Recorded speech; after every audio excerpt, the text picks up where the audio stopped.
Tingnan natin yung niluluto kung ano, sinigang. Kumukulo. Pinapalambot ko.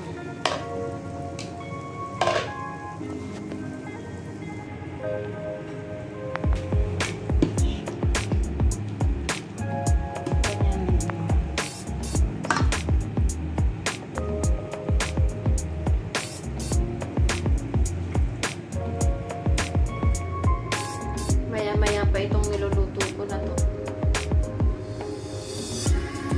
Gusto ko malambot talaga siya. Para ano, sarap. Lumiit pa siya. Tutuloy ko muna kayo sa aming kusina.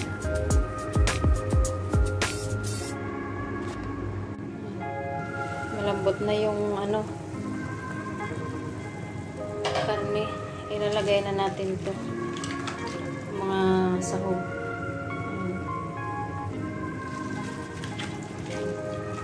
Gusto ko maraming gulay sa sinigang.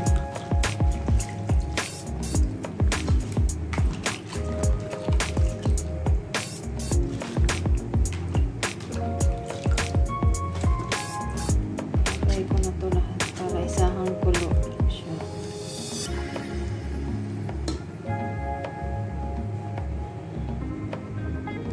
Natin siyang ilubog sa sabaw para maano siya.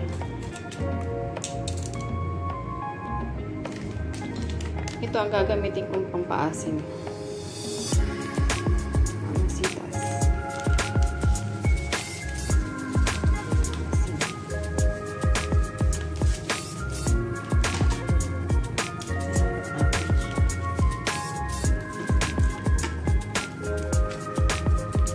Pakulaan lang natin yan para maluto yung gulay. Masarap to. Maraming gulay. Ito yung ano natin. Buto-buto.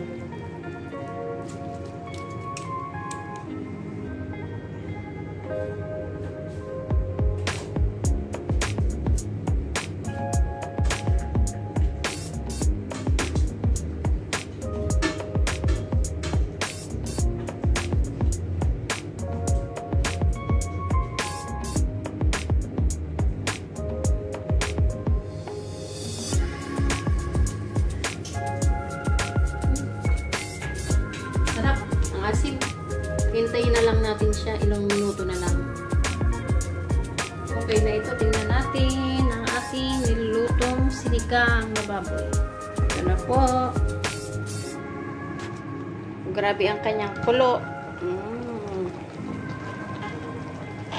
Nagugutom na ako.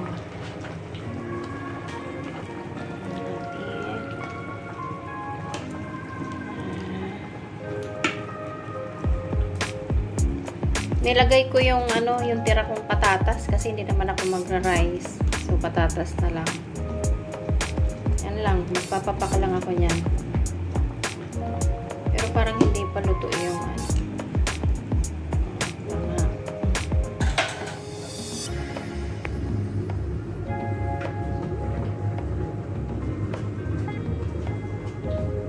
Malapit na maluto itong sinigang. At ako'y gutom na din.